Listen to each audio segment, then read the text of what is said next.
Look at us at New Song, and this is particularly important because I can tell you right now, I'm not a prophet or a son of a prophet, but unless we are the hands and the feet of Jesus Christ, this church will not ever survive. See, because we're not a religious church.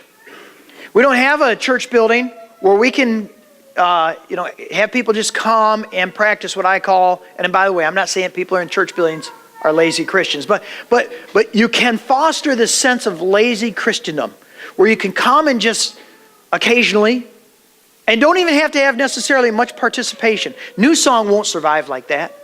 We have got to have people who are saying, I'm going to be the hands and the feet and the mouth of Jesus Christ, or this church won't make it. And there's a lot of work that has to be done. And so, what keeps us from doing that? What keeps others from doing that? There's so many here who sacrifice and work hard, but God is blessing you because of that. There's no doubt, and will. Cry out to Jesus. Don't let the enemy win. I want to finish with this, and worship team, if you'll come on up, I want to finish with Peter. And you remember the story. You can go back and read Matthew chapter 14. You can read the story about about Peter. Jesus is walking on the water. Peter's in the boat. You remember that? And Peter says, Lord, if it's you, bid me to come. And Peter is the only one. He gets out of the boat and he begins walking on the water. You remember that, right? And you remember that Peter begins to look at the wind and the waves and he realizes, I can't be doing this. And he becomes fearful and he begins to sink in the water. And what does Peter do? Somebody who's read the text, tell me. What did he do? Oh, that's what caused him to sink. But once he's sinking in the water, what does he do? Lord, save me. He cried out to Jesus, Lord, save me. And the Lord went over and they grabbed him by the hand. And I always wonder what he did. We know they wound back up in the boat, right? But do you think he made Peter do the dog paddle? All right, Peter, you just swim a little bit here. I got your hand, but you're going to have to swim back into the boat. Or do you think he lifted him back up and allowed him to walk on that water again? I think it was the latter. I think they walked together back into the boat. But he took his eyes off Jesus. That's what Herb was saying. And when he took his eyes off of Jesus, he became very fearful and he began to fail and he began to drown. But he gets his eyes back on Jesus. He cries out to Jesus. And it reminds me of this chorus in that song by Third Day. There is hope for the helpless, rest for the weary, love for the broken heart. There is grace and forgiveness, mercy and healing. He'll meet you wherever you are. Cry out to Jesus. Cry out to Jesus. Lord, save me.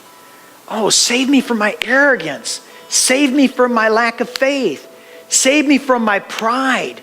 Save me from the deception that this physical world is what's most important. Save me from my selfishness. There are so many things, folks, we need to be crying out to Jesus and not compromising on our values. Cry out to Jesus. Oh, sometimes it takes a burning building, a broke-up marriage, a loved one to die, these major things to happen. Why wait until then to cry out to Jesus? We ought to cry out to Him every single day. There isn't a single breath that we can take if it wasn't for His grace and His mercy. He gives us hope. But I'm telling you what, once you do, you'll just be like that person who's like I was riding that raft, and I just hold on tight to my security, which is Him.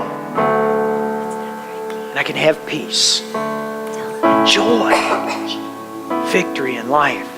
And all the hurts in the past, the current hurts, even my future hurts, I don't even have to worry about, because guess where God is already? He's already out there. He's in our future. Time is constrained to us, not to Him.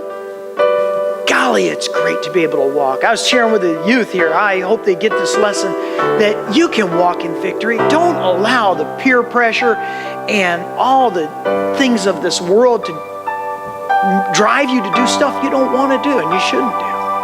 Get your value from God, not from other people. Oh, how your life can change. Cry out to Jesus. Let's remember the people who lost their lives 10 years ago. Innocent people like you and me, every day walking in life. You know how quickly life can change just like that. Just like Jack and Jill and I were in this discussion, and all of a sudden, you know what? That stove didn't mean a hill of beans. It meant nothing. I just want to pray, God, help us get our focus without having to have a tragedy to tell us what's really, really important in this world.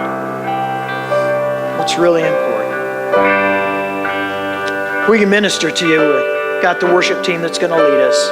We'll have folks right down here. Please come on down and we'll pray together. Let's all